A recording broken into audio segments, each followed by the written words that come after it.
Hi hello welcome back to Shailee's kitchen and blog. ನಾನಿವತ್ತು ಮದುವೆ ಮನೆ ಶೈಲಿಯ ಕ್ಯಾರೆಟ್ ಹಲ್ವಾ ಮಾಡ್ತಾಯಿದ್ದೀನಿ, ಬನ್ನಿ ನೋಡೋಣ. ಇಂಗ್ರೀಡಿಯೆಂಟ್ಸು ನಾನಿಲ್ಲಿ 1 kg ಕ್ಯಾರೆಟ್ ಅಷ್ಟು ತೊಗೊಂಡು ತುರ್ಕೊಂಡಿದ್ದೀನಿ. ಗೋಡಂಬಿ, ದ್ರಾಕ್ಷಿ, ತುಪ್ಪ, ಸಪ್ಪೆಕೋವ ಮತ್ತು ಸಕ್ಕರೆ, ಏಲಕ್ಕಿ, ಲವಂಗ. ಫಸ್ಟು ತುಪ್ಪ ಹಾಕ್ಕೊಂಡು ದ್ರಾಕ್ಷಿ ಗೋಡಂಬಿ ಕರ್ಕೊಳ್ತೀನಿ. ಗೋಡಂಬಿ ಒಂದು ಸ್ವಲ್ಪ ಕೆಂಪಗಾದ್ಮೇಲೆ ದ್ರಾಕ್ಷಿ ಹಾಕಬೇಕು.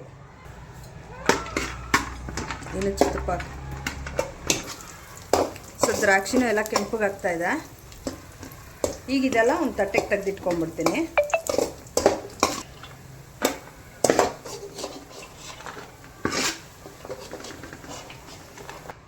ಇದೇ ತುಪ್ಪಕ್ಕೆ ನಾವು ಕ್ಯಾರೆಟ್ ಹಾಕೊಂಡು ಹುರ್ಕೊಳ್ಬೇಕು.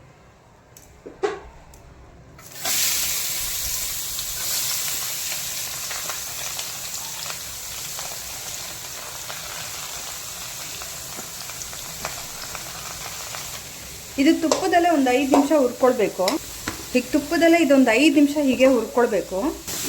ಏನು ನೀರಿನ ಅಂಶ ಇರುತ್ತೆ ಅದು ಸ್ವಲ್ಪ ಫ್ರೈ ಮಾಡ್ಕೋಬೇಕು. ನಾವು ಒಂದು 5 ನಿಮಿಷ ಇದನ್ನು ಹೀಗೆ ಹುರ್ಕೊಳ್ತಾ ಇದ್ರೆ ನಮಗೆ ಅದು ನೀರಿನ ಅಂಶ ಅನ್ನೋದೆಲ್ಲ ಹೋಗುತ್ತೆ.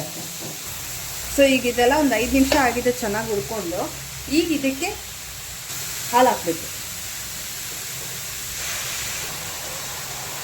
ಹಾಲು ಒಂದು 1/4 ಲೀಟ್ರಷ್ಟು ಹಾಲು ಹಾಕ್ಕೊಂಡ್ರೆ ನಮಗೆ ಚೆನ್ನಾಗಿ ಬರುತ್ತೆ. ಸೊ ಈಗಿದು ಹಾಲು ಇಂಬ್ರೋವರೆಗೂ ನಾವು ಫ್ರೈ ಮಾಡಬೇಕು ಇದನ್ನು. ಅಂದರೆ ಇದು ಹಾಲಲ್ಲೇ ಕ್ಯಾರೆಟ್ ಬೇಯಬೇಕು. ಈಗ ಇದೆಲ್ಲ ಮಿಕ್ಸ್ ಮಾಡಿಬಿಟ್ಟು ಚೆನ್ನಾಗಿ ತಟ್ಟೆ ಮುಚ್ಚಿಬಿಡ್ಬೇಕು. ಒಂದು 5 ನಿಮಿಷ ಇದು ತಟ್ಟೆ ಮುಚ್ಚಿದ್ರೆ ನಮಗೆ ಹಾಲಲ್ಲೇ ಚೆನ್ನಾಗಿ ಅದು ಬೇಯುತ್ತೆ. ಈಗ ಇದೆಲ್ಲ ಹಾಲೆಲ್ಲ ಕಮ್ಮಿ ಆಗಿದೆ ಕುದ್ದಿ. ಸೊ ಈಗ ಇದನ್ನು ಒಂದ್ಸತಿ ತಿರುಗಿಸ್ಕೊಂಡು ಇಲ್ಲಿ 1 kg ಕ್ಯಾರೆಟ್ ತೊಗೊಂಡಿದ್ದೀನಿ. ಸೊ 3/4 kg ಅಷ್ಟು ಸಕ್ಕರೆ ಹಿಡಿಯುತ್ತೆ.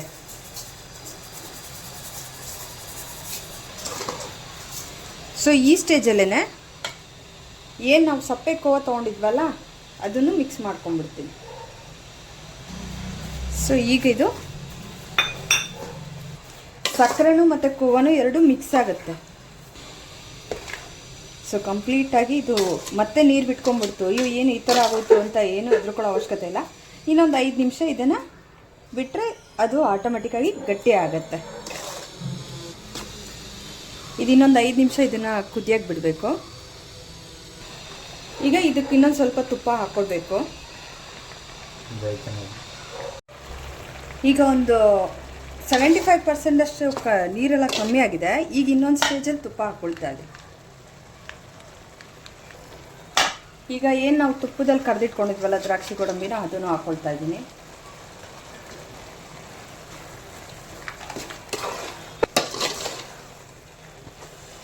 ರೆಡಿ ಆಗ್ತಾ ಇದೆ. ಈಗ ಇದಕ್ಕೆ ಏಲಕ್ಕಿ ಮತ್ತು ಲವಂಗ ಜಜ್ಕೊಂಡಿದ್ದೇನೆ ಅದನ್ನು ಹಾಕ್ತೀನಿ. ಲವಂಗ ಸ್ಕಿಪ್ ಮಾಡಬೇಡಿ, ತುಂಬ ಚೆನ್ನಾಗಿರುತ್ತೆ ಅದು ಟೇಸ್ಟ್ ಮಾತ್ರ. ಏಲಕ್ಕಿ ಮತ್ತು ಲವಂಗ ಬಿದ್ದಿದ ತಕ್ಷಣ ಅದರ ಸ್ಮೆಲ್ ತುಂಬ ಚೆನ್ನಾಗಿ ಬರುತ್ತೆ. ನೋಡಿ ನಮ್ಗೆ ಇವಾಗ ಈ ಹದ ಇದ್ದಾಗ ನಾವು ಸ್ಟವ್ನ ಆಫ್ ಮಾಡ್ಕೊಂಡ್ಬಿಡ್ಬೇಕು. ಏಕೆಂದರೆ ಮತ್ತೆ ಆರಿದ್ರೆ ಇನ್ನೂ ಗಟ್ಟಿ ಬಂದ್ಬಿಡುತ್ತೆ. ಸೊ ಅದಕ್ಕೋಸ್ಕರ ಈ ಹದ ಇರಬೇಕಾದ್ರೇ ಒಂದು 5% ಅಷ್ಟು ನೀರಿನ ಅಂಶ ಇರಬೇಕು. ಆವಾಗ ನಮಗೆ ಹದ ಕರೆಕ್ಟಾಗಿ ಬರುತ್ತೆ. ಇಲ್ಲಾಂದರೆ ಅದು ಆರಿದ್ಮೇಲೆ ಇನ್ನೂ ಗಟ್ಟಿ ಬರೋ ಚಾನ್ಸಸ್ ಇರುತ್ತೆ. ಸೊ ಈಗ ಇದನ್ನು ನಾನು ಸ್ಟವ್ ಆಫ್ ಮಾಡ್ಕೊಳ್ತೀನಿ. ಸ್ಟವ್ ಆಫ್ ಮಾಡಿಕೊಂಡು ಇದನ್ನು ಹೀಗೆ ಬಿಟ್ಬಿಟ್ರೆ ನಮ್ಗೆ ಇದು ನೀಟಾಗಿ ಸೆಟ್ ಆಗುತ್ತೆ. ಆರಿದ್ಮೇಲೆ ತಿನ್ನೋಕ್ಕೆ ಮಾತ್ರ ಸೂಪರಾಗಿರುತ್ತೆ. So carrot halwa ready. ನಾನು ಮಾಡಿರೋ ಕ್ಯಾರೆಟ್ ಹಲ್ವಾ ನಿಮಗೆಲ್ಲ ಇಷ್ಟ ಆಗಿದ್ರೆ ಲೈಕ್ ಮಾಡಿ, ಶೇರ್ ಮಾಡಿ, ಸಬ್ಸ್ಕ್ರೈಬ್ ಮಾಡಿ, ಕಮೆಂಟ್ ಮಾಡಿ. 600 ಜನ ಸಬ್ಸ್ಕ್ರೈಬರ್ ಆಗಿರೋದ್ರಿಂದ ತುಂಬ ಖುಷಿ ಆಗ್ತಾಯಿದೆ. ಹೀಗೆ ಸಪೋರ್ಟ್ ಮಾಡಿ, ಹೀಗೆ ಮುಂದುವರಿಸಿ. Thank you for watching.